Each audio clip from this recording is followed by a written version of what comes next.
I'm so excited to be here today on the Brand Transformers podcast with somebody that's so inspiring. They've really been someone that's actually helped me think about my life differently. This is a person that's transformed their personal brand and had employers and the entire world really coming after him instead of him going and doing the resume route. And he's really flipped the script on getting attention and then also relaying all the amazing knowledge he's accumulated and helping young students, young voices rise. So today we have John Marty, an amazing person, a LinkedIn top voice. He works at Amazon, but that's not what defines him. He's got some amazing stuff going on to help our community. John, how are you doing, my man? Good, man. Thanks for having me. This is awesome. Oh, man. It's a pleasure. It's kind of, I wish you were here in person, Yeah. but you know what? We'll do with what we have to do. I know, right? man. I know. Oh man, it's been a wild ride, I think, since I first met you, and so I always thought I'd love to put together a podcast series. We'd love to here at Envijo talk about people that transform their personal brand, and then also other organizations that are doing the same. Yeah. And so I thought, your wisdom, man. I think in this conversation, people are going to be able to take some insights and help them with, what they're doing, what their goals are. So I wanted to start off by maybe just learning a little bit about you, maybe growing up, your childhood, where you kind of came from before we kind of translate into some of the focused conversation we'll be having. So I'd love for you to take it away and tell us a little bit about your background. Yeah, sure, man. So I grew up in a small town in Ohio, Akron, Ohio. If anybody's from Ohio, shout out to you. But I spent 18 years there. And then went off to college in Durango, Colorado, a small college called Fort Lewis College. My dad said one day, John, you need to go to a school where you can mountain bike and ski. And I was like, okay, all right, let's do that. Yeah. So, and that was just about one of the only places that I probably could get into because my grades were so bad. Nothing in the school environment really ever clicked for me. So I didn't even really want to go to college, but it was more like, you probably should, John. So at least go to a college that you can just do your mountain biking and skiing and just get it done, check the box. So I did that. And by my junior year, I started this company. It was an electronics company, tiny little mini Best Buy, if you will, and 700 square feet. And I started with a buddy of mine who lived in the dorms with me. We just created a business plan, and we got some seed funding from our family, and we started that up with. I mean, there was nothing there, man. There was nothing there. People came in the first couple of days, and they were asking, "Is it my going out of business sale?" Because I had no product in the store. But yeah, I did that. Yep. I did that for about 10 years. And it was interesting. My perspective now is, I think, a lot different from a lot of other people that are in corporate America, because a lot of people in corporate have never done the entrepreneurial route. So for them, entrepreneurship is the great escape. And for me, corporate America is the great escape. And that's what's so funny about this whole experience. I have so many people coming to me and saying, John, I want to be an entrepreneur. How did you do it? What have you? And I say, are you sure you want to do it, right? The grass is always greener on the other side. What are you going to do it for, right? Because a lot of people think that it's going to be for the money or the freedom. Absolutely. And you get neither one of those things. And I had this guy hit me up yesterday in one of my YouTube videos, and he said, thanks for providing the video about getting into big tech. I'm so excited to be a corporate slave. And I wrote a post about this. Wow. Yeah, I wrote a post about this yesterday. And I said, it's interesting. I used to have that same sarcasm towards corporate America. And now that I'm in it, I realize how much freedom I have, how much I get paid. So it's so different from what I had in the past. And so anyway, I did that for 10 years. I grew that to a couple $1 million in sales. I sold it, but I had a really rough patch in the middle there because I had a lot of hubris. And I said to myself, well, I'm going to start another company. I'm going to make it even more successful. So I moved to Miami, Florida, of all places, from a little town in Durango, Colorado, started up this smart home technology, home automation, software company. And within about a year and a half, it crashed and burned. And I put every bit of money into that business, and that business failed. And so here I am at 30, I think I was 31 at the time. It feels like forever ago now. And I had nothing left, no money. And I wound up taking a job at Best Buy for $12 an hour because nobody would hire me, man. It's so funny too, because nobody wants to hire the washed up entrepreneur. So yeah, that's actually a really good, man, you touched on some stuff, and I'll let you keep going there because I think you're hitting some really key things. I think you hit some really important stuff. I think people think entrepreneurship is like Grant Cardone and all of a sudden I'm on a plane, right? And they don't see that there's a veneer, there's a snake oil salesman type approach to some of these influencers that are out there peddling this story that you can have all of this if you just give me money or you risk it all. Right. Well, there's a reason it's a risk, right? Yeah, right? There's the opportunity to fail, and it's how you respond. And, I'd love for you to keep talking about, that Best Buy story, I think, is one of the most impactful stories of your career. And so I'd love for you to talk about how you took that moment and then kind of continued, and now you have that appreciation and how you've transformed your mindset as well. Yeah, man. Such a deep appreciation at this point for going through that experience. At the time, it was the worst experience for me. And now I look back at it and say, that was the absolute best experience that could have ever happened to me. The failure and the losing all the money and just not knowing where I was going to go next was a moment that I had to start saying, okay, well, what do I do? Who am I? What do I do? How do I navigate this new arena?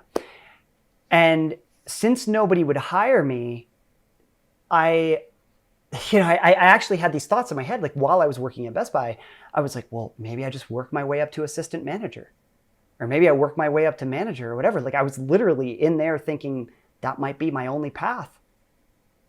So, for sure. But I at that point, I started to say, okay, well, what do I need to do to get back on the horse? And I needed to make some money, right? And I knew that making $12 an hour was not going to be the way to do it, right? So I said, where do I make the most money, the fastest possible? And the hypothesis was work in tech, get a job at a big tech company. And I had no idea how to do that. I had no connections in big tech. I had no education that would support getting into big tech. Right? I didn't have an Ivy League education. And so I thought, okay, there's this tremendous hurdle here. But I said, there's two things I can do that I think will help me. One is get an MBA, not because of the education, but just to check the box. And then number two was go to software development school. And so there was a software development school that opened up in Denver, 6-month boot camps that they were doing. And I said, all right, let me do a 6-month boot camp and see what winds up happening. It was a combination of those two things that got me into a Fortune 100 company.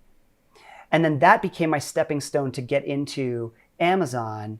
And so the hypothesis was right. But it could have just as easily gone the other way. It's so funny, man. While I was at American Express, I was literally 1 week away from taking a job at this company called S&P Global. And they were going to pay me like $10,000 more. And I was working at, so I went from American Express thinking, okay, I'm going to take this job and I'm going to sign the dotted line. And within a day of me about to sign the dotted line, I get this call from Amazon out of the blue.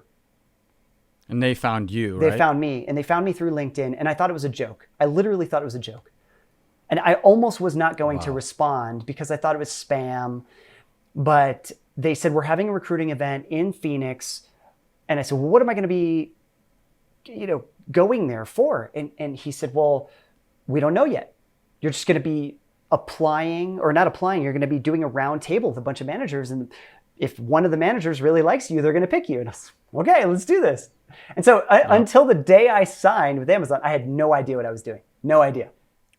Wow. But I said, I'm doing it, man. I'm doing it. I'm going to Seattle. I hate the rain, but I'm going. It's going to take me like 6 years to uncover everything you just said and just really try to highlight some things, because It's such an incredible story, and that's why I've never had the chance to just sit down and just interview you. Yeah, I know yeah. we've sat on panels together, Yeah. in little conversations. You've inspired me. We've taken things that are just ideas and built them out in just 5-10 minutes. Yeah. So this is why I wanted to have this conversation, because I think what you're illustrating to people is, no matter what your circumstance is, Yeah. right? Yeah. If you have that mindset that I need to improve my circumstance, Yeah. and you take you mentioned checking the box. Yeah. We can't change the world and decide that the world needs to be a certain way right away. We have to play within the rules, and you call it the game. I think in a lot of times you have to play within the game before you can break the rules, right? So you're right. Those resumes, if you didn't have a college degree, it would have been thrown to the side, right? Yeah. The MBA allows you to get into that next echelon and next tier. Yeah. But I think now what we're seeing is companies like Amazon saying, we don't care about your college degree. We care about you as a person, right? Yeah. Some of that is true in corporate America. Sure. Some of it is there's still an Ivy League pipeline. And you know what? Those schools do deliver amazing education. It's just not available to everybody. So and if we think about a fair world, it's not fair, right? A lot of people don't have access to it. But you mentioned life's not fair, right? I mean, your business, that business failure and you being in a Best Buy mindset, you had to think about, okay, I need to feed myself. I need to feed my family. Yeah. But I'm still the same driven person that had that business. And now I'm going to leverage my skills to see what corporate America has to offer. Yeah. So I think this is the kind of guidance we need to be giving our youth, right? Everybody likes to say work smart, right? Yeah. And I think work smart is obviously, it's like, nobody's like, I work stupid, right? Yeah, it's like, right, no, right. Work smart's great, but that you have to work hard. Yeah. You have to, once you have your vision, once you start figuring out what your next steps can be, you just have to work hard. So when you went to get an MBA, even though you didn't believe in school, you knew it was going to be hard work, but it was going to open up doors for you, right? So I think, I think that's important. So maybe we can talk a little bit about the student voices, because I think when I saw you become a LinkedIn top voice, it was like a no S Sherlock moment for me, right? I'm like, yeah, he's been a top voice for a long time. And Thanks, man. so, oh, you're welcome. But, when LinkedIn gives you that, badge, I guess, you become kind of official. And then I saw your messaging it's not so much shift, but I saw you doing more service type work. You were trying to really help people avoid the pitfalls of thinking it's easy or thinking entrepreneurship is the only way. So can you talk about student voices and how you're using your lessons to help that younger generation through mentorship, through LinkedIn? Yeah. I mean, the thing that I keep thinking about, man, is what would I have needed to hear when I was 20? That's why I use the student voices tag so much, because I'm speaking to them, but I'm also speaking to me when I was 20 and the information that I didn't have, right? Because everything in school was a construct of make money so that you can be happy. Get a good job title so that you can be happy. So everything in our society is wrapped up into the identity of the job title that we have, primarily because we have this false assumption that if I make a bunch of money, I'm gonna be happy. Right? So when I go to a barbecue and somebody asks me, what do I do for a living? The main thing that everybody thinks is going to define them is their identity of their job. And it's like, no, not at all. My job title is just a small component of what I do. And yes, I spend a massive amount of time at work, but it's not the thing that defines me. And that's why I often say that corporate America and working is a game, because I want to break this stereotype or break this mental model that people have of like their entire identity is their job title, which is bullshit. Right? Like it is a game. I literally go to work and I work hard. Like don't get me wrong. Like, and I don't want anybody to mistake that. I work really hard. I've always worked really damn hard, and you have to. But it is also a game. I don't wrap my identity into it, and I don't get stressed out when things happen. Like, yes, you're going to deal with corporate politics. Yes, you're going to deal with politics in entrepreneurship. But it's one thing to deal with it and deflect those things off of you and say, yeah, like it's the game, right? Like I got to make money. I recognize what I have to do here. But since I don't wrap my identity into it, it doesn't stress me out. Like something happens. Okay, yeah, shit happens. Whatever. Somebody's pissed off. Okay, yeah, great. Like we'll figure it out. Right? Yep. So I try to separate the mental model of happiness attached to job title, attached to the amount of money that's in my bank account. And you know, it's fascinating. I mean, as soon as I started doing all of that, I started to feel free. I started to not care about what other people thought of me. I started to just talk about whatever I wanted to. And so, and it's like, it's so interesting. I became successful because I wasn't even necessarily thinking about the concept of like traditional success wrapped up into my identity. Anyway, it's been a massive mental model shift for me over the past couple of years. You know, I look at like where I was in my early 30s to where I am today. It's like, how the hell how did I get here? Yeah, that's, man, I couldn't agree more. I think when you do that retrospective, Yeah. and then you realize like every door that closed opened something else, and man, it's every crazy. failure led you, like even, you know, things that happen in your personal life, you know, you get in a car accident, you know, but what could have happened, you know, on that journey that might have ended up somewhere else, or who could you have met along the way? And so I love that you're really talking to yourself, because you didn't have that kind of voice to help you say, hey, money's not everything. And I think you're hitting something there where your job doesn't need to be your passion, right? I think I think it's kind of a holy grail situation when you can do what you love and get paid for it.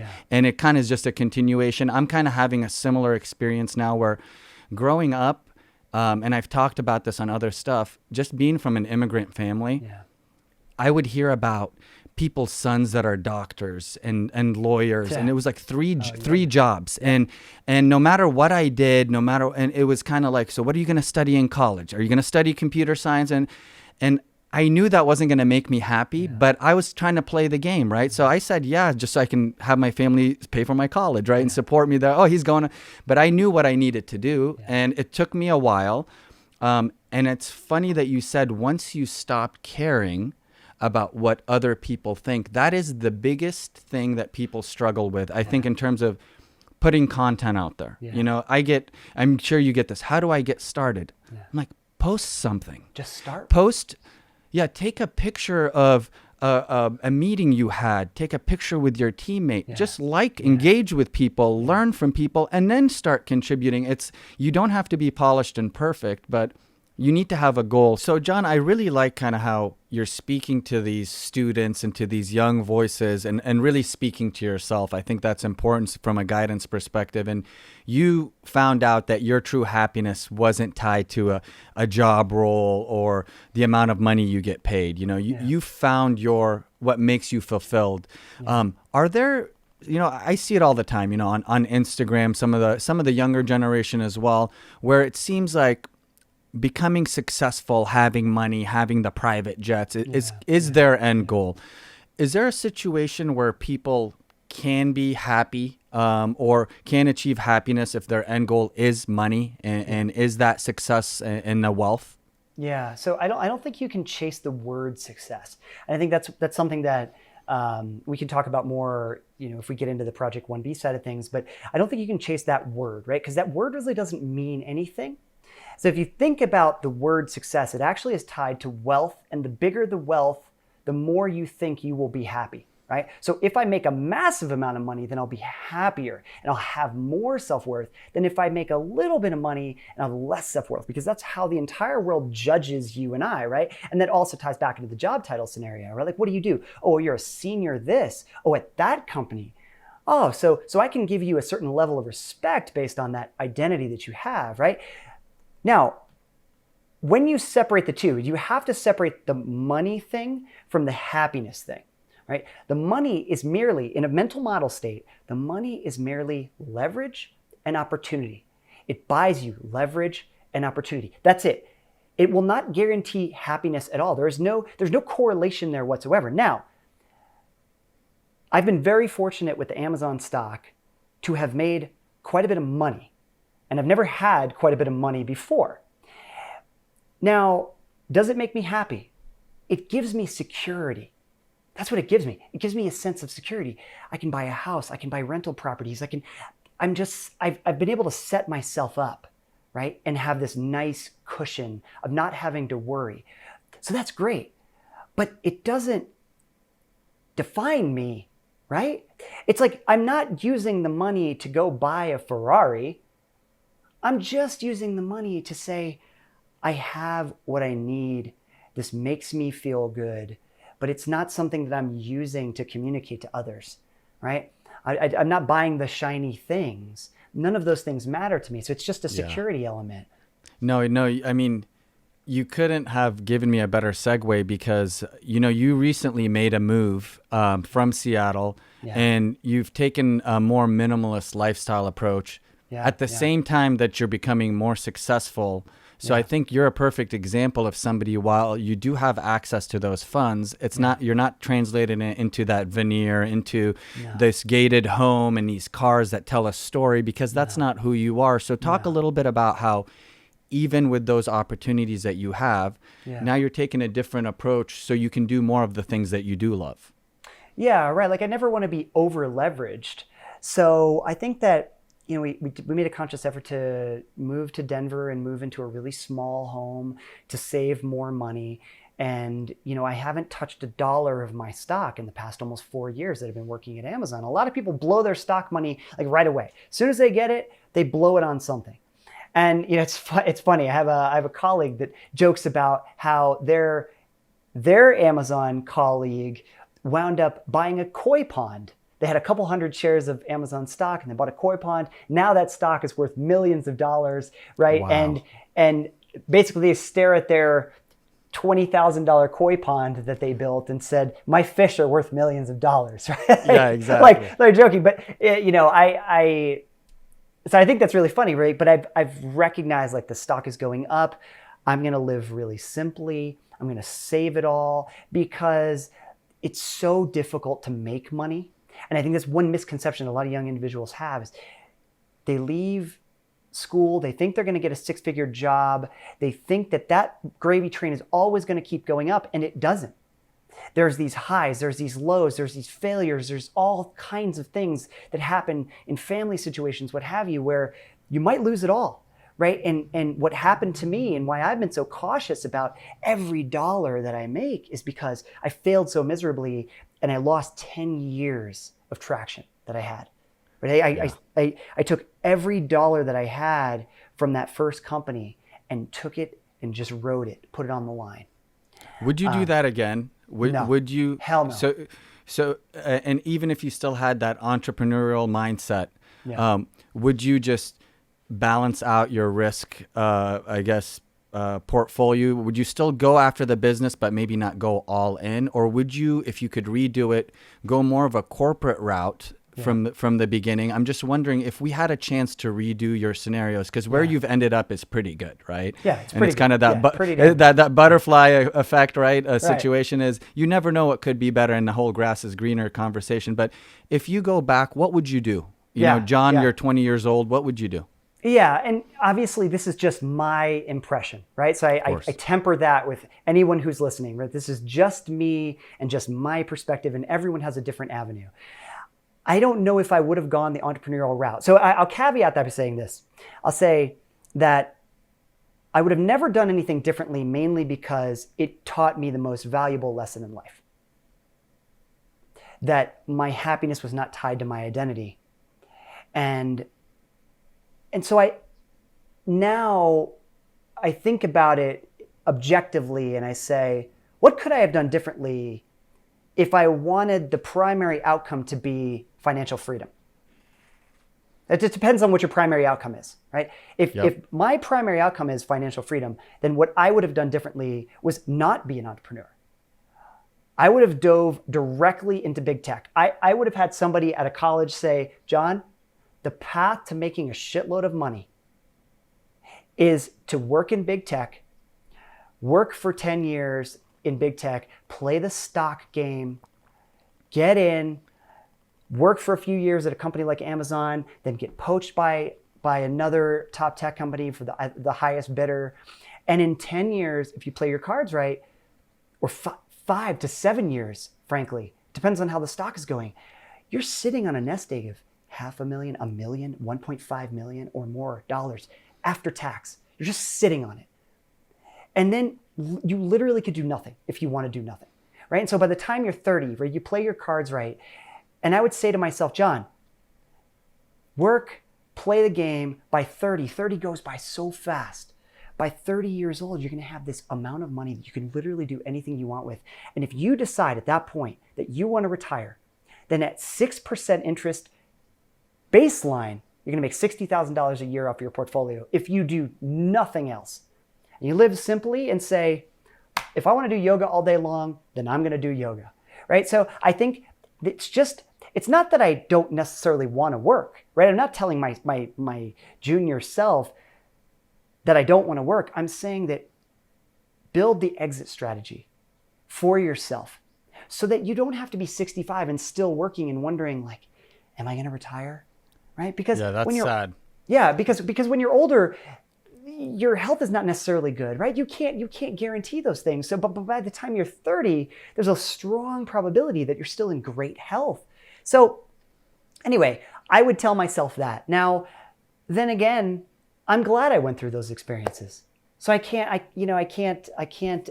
deny that they taught me an incredible amount about life. But just from a sheer objective standpoint of make some money so that you have the ability to do whatever you want in life.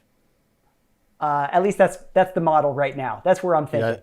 Yeah, that's fantastic. I think this is important for people to understand is really just define what your happiness is, or what is, like you saying, what makes you happy, right? And if somebody says what makes me happy is doing yoga, traveling, hiking, but I only get to do it once a year or twice a year. Well, what are you doing the other time? Oh, I'm doing all this other stuff that I hate to do because I have a VP title and it looks great. And, we go to these galas and I'm rubbing elbows with people. I'm like, well, but what about your things that you love to do? Oh, I'll get to that when I retire. And then you're 65 and you can't hike anymore, Another thing is taking risks in your 20s, whatever it is. That's the time to do it, right? And so there's people watching this that are not in their 20s. So I think you always have a chance to reinvent yourself, study, learn, do whatever it is that, even if you're 65 right now, doesn't mean it's, people are living longer than ever.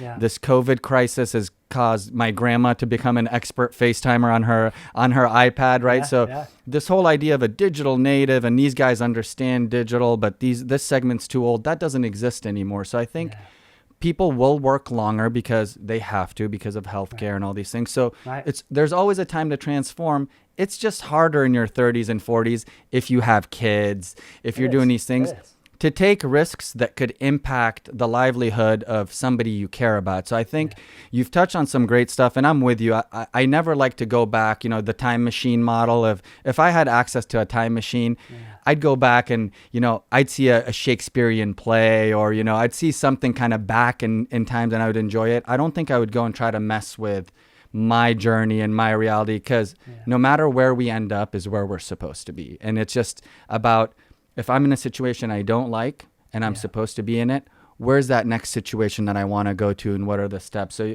you hit that. I wanted to touch a little bit on, this current pandemic, right? And you being a father, homeschooling, we have kids similar ages.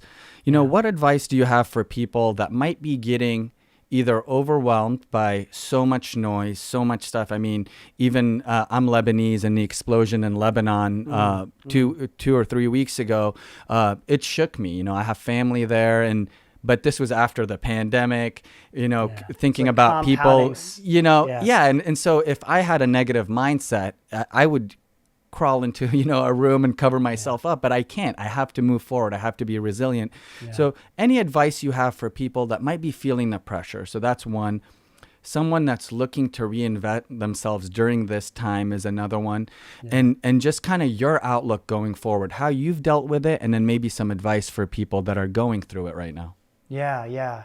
So three parts. I'll touch on the first one. Advice for people. I think it's it's difficult for each type of person, right? Because you have certain families that are 3 or more individuals. You have kids that are separated by ages, which makes it even harder to homeschool. You have families who both parents are working full time, maybe even multiple jobs, and they rely on school for school lunch programs and things like that, right? So I can't feel what that's like, right? All I can feel is I got lucky. I got lucky that I moved to Denver pre-COVID. I got lucky that I worked for Amazon, right? I got lucky that all these things wound up playing in my favor during probably one of the worst economic times, right? And so we only have one child. And so he's 7 years old. My wife does the homeschooling. She is a full-time stay-at-home, right? So this pandemic has been easy in a lot of ways. Like, knock on wood, has been easy in a lot of ways because of our situation of living so simply and one child and what have you. But man, I mean, it could just as easily be the other way, right? It could just as easily be that I'm still working at Best Buy right now and I would have had maybe multiple kids and I'm making 30 grand a year and my wife is working because she has to. And whew, man, how does one deal with that situation? I don't know. I don't have any advice. I mean, the only advice I could say is, like, no matter what your financial situation is just to look at what you can declutter your life with, right? What can you take away from your life, right? Because the recognition of things not defining you is really important for people to understand, right? If they have to give up the car, then so be it. It's not you. It's just Absolutely. a car. It's just a material thing. So just that piece can become very liberating for people to say, oh, well, if it doesn't define me, then I don't need it anymore. Well, then I could live in a smaller place. I don't need to have this massive mortgage. Like, why am I holding on to it? And so if you think about just the question, like, does where I live and what I have define me as a person? And if not, and if you feel like it does, then why? Yeah, no, that's such a good point. I mean, there's two themes there that you touch on that I feel as well. So one of them is I feel a sense of guilt a little bit, right? Our company, Envijo, we've always talked about the need to do video and storytelling and have content marketing be the basis of what we do. Sure. Even in 2018 when we launched, it's always been an uphill battle. People need you to prove why digital is important and video is important. So during this pandemic, it's been exponential growth because you can't talk to your employees without video. No. You can't conference call. You can't tell your brand story, right? Yeah. So we've been doing really well there. But what I realized is, I mean, we all know this. Everybody is experiencing some type of hardship in a completely different way. It's really about each person. And you mentioned kids, you mentioned school. I mean, living situation, I can't imagine being in downtown New York in a condominium stuck with my 3 kids. Terrible, I mean, terrible. I have a little bit of land and my wife is able. So you're absolutely right. So that guilt, and I think that's why we're having this conversation. We can help people and we're trying to help people. So I always tell people, listen, this is a situation where it could look really bleak for everybody. Yeah, but if you have a positive mindset, if you just keep saying, you know what, I'm going to roll with the punches. Yeah. But if I'm laid off from my job, I think the first couple of things I would say is I would tell myself they made a big mistake. Yeah. And this is what I would say about myself is they made a big mistake. And you know what? I'm going to find somebody that appreciates my skill sets. That's the first thing I would say. The second thing I would look, introspectively and I'd say, why was I laid off? Yeah. For some reason on some spreadsheet, somebody saw a number in a role. They didn't think about you. I mean, we know how corporate America works, is they need to cut 20% in budget in this quarter and they go through a spreadsheet and they just cancel people. And why were you canceled? And that's why I would say is it was probably a mistake, but it's our job to continue to illustrate our value and then to take that to the next employer. So I say to people, if you had a job that you couldn't do virtually, figure out a way that you can do it. So, I mean, you talked about coding camps earlier. I've seen a lot of people on LinkedIn get certifications coding because they said, I want to be pandemic proof and I want to work remotely. But I think another way people can look at it is even if they're a digital native, right? But they didn't have a social media role. Companies don't know how to do social media and you grew up in it. Put together a portfolio, Be Right. proactive. If you're worried about your job, reach out to your marketing or human resource and say, how can I help? Did you know I have a presence on LinkedIn? Did you know we could reach customers? So there's tools out there, right? And it doesn't always have to be coding. It doesn't always, but it's digital, it's virtual, and it's a remote workforce and distributed workforce. So I'm glad you mentioned that. And so I think guilt is something that I feel. And then empathy is another thing that we all need to get better at. And it's one of these buzzwords, right? But real empathy is just listening to people and talking to them. So most of my meetings, first like 10 minutes, I just ask people how they're doing. It ends up being an hour long. And then what I find out is recently, a lady that I deeply admire, I said, how are you doing? And she said, well, the pandemic is not a big deal, but my sister's going through cancer and chemo right now. So on top of all of this, she's doing that. So there's a higher risk. She's like, I really just care about my sister, right? And I thought about all those people. So thank you for touching on that. I think that's really important. And I appreciate you sharing that personal perspective. So, you've touched some things. I think I would like to, 3 things you can tell somebody on the way up, right? So somebody that's about to go into college or they're thinking about, do I go to college? So 3 pieces of advice for them. And then maybe similarly, somebody that's already established, and they don't have to be 3. I love, coming up with stuff to confuse people. But, and the same type of advice for somebody either in an established career that they don't love, and then how they can kind of get to that North Star of finding their true happiness and not making it tied to a title or a salary. Yeah, so I think what I want to really convert people, both who are young and coming up in the world and people who are already been in the workforce for 20, 30 plus years, is I want to convert the chase for the word happiness to the chase for the word meaning. It's a simple find and replace in your vocabulary, or in Microsoft Word, right? Erase the word happy from your vocabulary and chase the word meaning, because you can't be happy every hour of every day. Yeah. You can't be happy from just an entrepreneurial venture.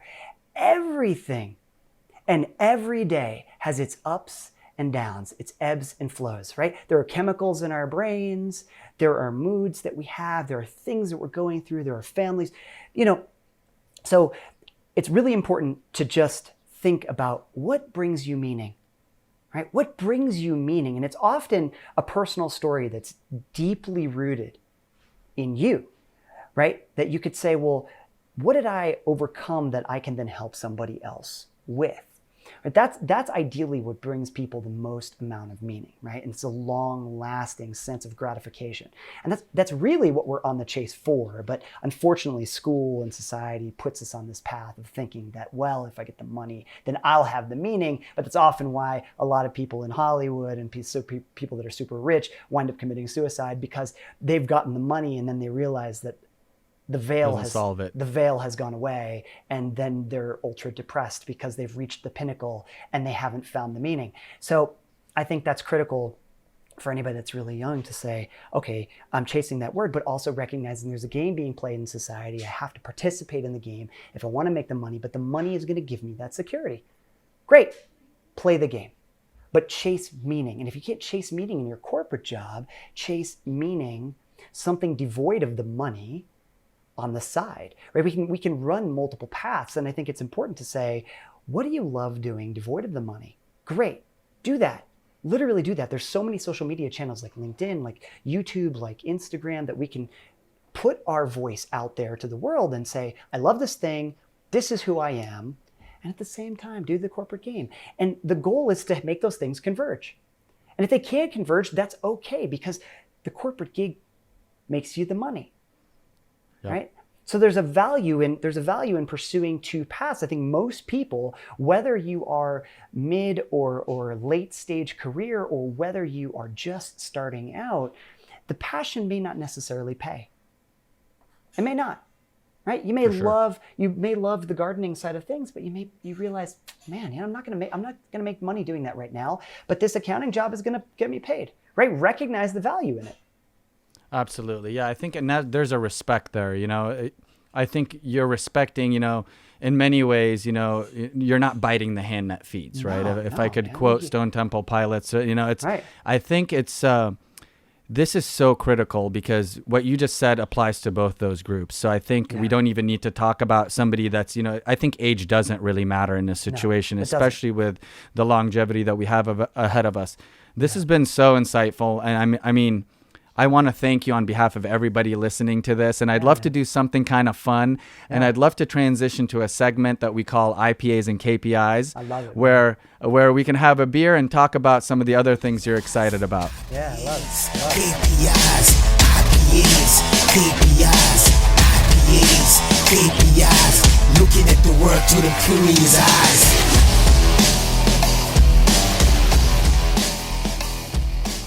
So for today's IPAs KPIs segment, and for John Marty being a man on a mission, we're featuring Mission IPA from Mission Brewery in San Diego, California.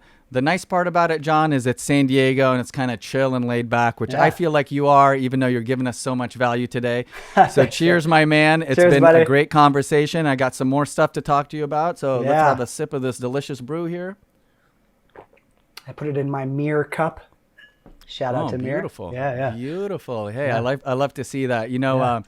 Part of the reason, actually, just a little background for you, IPAs have an amazing history, and even the taste of it in the India Pale Ale. I'd recommend everybody to check out the show notes to understand kind of why we're doing IPAs, because it falls into storytelling, which we're all about. Yeah. But it's the KPIs portion that I'd really kind of like to talk to you about is, you have this amazing project that has been fairly recent, and it's called Project 1B. Yeah. Can you talk a little bit about, what's the story behind that? What are you looking to achieve? Yeah. And it's pretty audacious. How are you going to measure success in such an amazing visionary approach? Yeah, right. So what I really want to do is to scale the word meaning for people. And I think what we talked about in the interview thus far is just this idea that we're chasing the wrong word. And it really does come down to something that simple. We're chasing the wrong word. And the word is attached to something that is going to lead us down the direction. It's not actually going to do what we thought it was going to do. And that's what's crazy about it. So that's the ultimate Uber mission of 1B. To get individuals in schools and in corporate America and late life career to think about that word meaning as opposed to the word happiness, because it's going to lead to the right questions about where you should take your life, or the next steps of your life. And I think that's critically important, because most oftentimes people are chasing that word happiness, and then every question in their life is the wrong question. So that's the Uber mission, and how to ultimately get that as far as a metric, as far as a KPI goes. It's difficult to measure on a lot of ways. Like there's a proxy measurements. The proxy measurements are things like LinkedIn posts, right? What are the engagement? How many people are interested in the post that I'm creating about the topic? How much engagement on the future podcast that I'm creating, how much that message is spreading, because I can use that as a statistically significant sample across the population to say, this is how many people I'm impacting. Now that's from the podcast side of things, but I see this really as a series of books. I see this as a series of pieces of curriculum that then can be injected into non-traditional schooling so that people can understand, like, wow, it's not about the subjects. The reality is that every job can be learned in about 6 months. And it's ultimately the things that perplex us in life when we get older are things we wonder, well, why didn't we learn about these things in life that I needed to know about meaning and happiness and, our consciousness and relationships and all these things that we need to learn. And some people say, well, we're supposed to learn those things from our parents, but like our parents were not even equipped with all of these massive topics. For sure. So they didn't learn it. So they can't teach you, and their parents didn't learn it because they can't teach you. So we're just left flailing around by the time we're 30 and 40 going, I don't feel equipped to handle life. Yep. And yet I spent 20 years in school learning, but school only taught me about subjects and how to learn. And I could have done that on my own. And the reality is that every single job can be learned in 6 months if somebody were to just mentor me. So it's just insane, right? So it's like a couple steps here, right? The first step is the podcast, right? The second step is the material, the learning elements of this to scale, right? To say, read this, right? Algebra doesn't friggin' matter, right? So, and where that goes from there, I'm not sure yet. I haven't gotten that far. Yeah, I think the 1B part is you're looking to touch 1 billion people's lives, right? I think that was kind of the number. So I think that's, you got to put a goal out there, right? Got to put a goal out there. And I think, just think about all the incredible things that have happened. Think about SpaceX, think about Amazon, and think about Jeff Bezos being in that infamous photo, or I guess it's not infamous. The iconic muscle photo. Yeah, or like he's now everyone thinks he's a superhero, but he was at that small desk with the graffiti Amazon sign, and I think he had a vision, and it started off as a bookstore, and look at where that ended up. Elon Musk was doing PayPal. Look at what he's doing, right? We're not all those people, but if we have this feeling that anything is possible, and your word meaning, I mean, I'm going to take that with me, because I continue to use the word happiness, because the things that make me really happy are doing the things that I love for the people, to support the people that I love. And I'm very lucky that I get to do that kind of in my career, and even in this conversation, right? I'm choosing to do this, you're choosing to do this, and we're getting so much value. Thank you so much for thinking about that. We're here to help you on your journey to 1B. And I'd love for anybody watching this to connect with you, figure out how they can participate. I think you're one of those people. You're not just a LinkedIn voice. You are a voice for humanity, because you really care. Yeah, no, absolutely. Many people have asked me about you, actually, John, and they said, is he for real? People have asked me that. Is this John Marty guy your friend? I said, yeah. They're like, is he for real? And I say, he's the most authentic human being I've ever met, because he lives his life. It's so funny that because people say that. They ask you that. Well, because they think, is he going to get in trouble with Amazon, or is he's being so honest? And I'm saying this is what happens when you have the freedoms to be who you want to be, or who you are.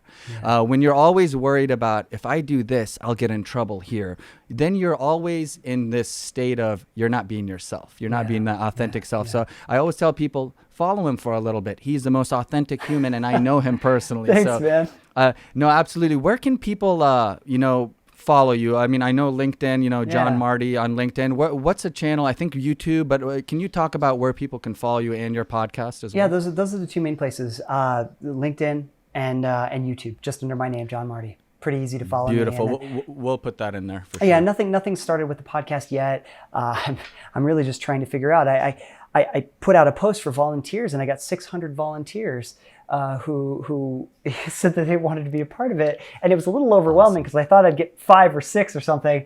So I'm trying to figure out how to mobilize the whole thing right now, and it's pretty fun. So. Well, one last thing, and I love doing this, is if you were to summarize your outlook on life, your growth mindset, just everything you've learned into a hashtag, what would that hashtag be? Chase meaning.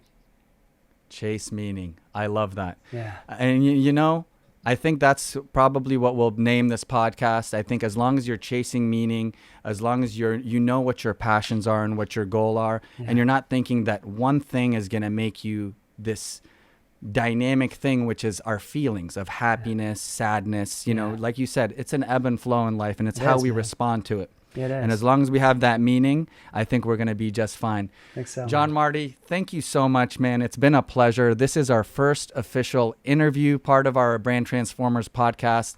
It couldn't have gone better. We appreciate you as a human, as a friend, and as a colleague. Thank you so much, John. Thanks a lot, man. I appreciate it. It's been awesome being on. The Brand Transformers podcast is brought to you by Envijo, where brand science meets creative vision. Every brand has a story. We're here to help you tell it.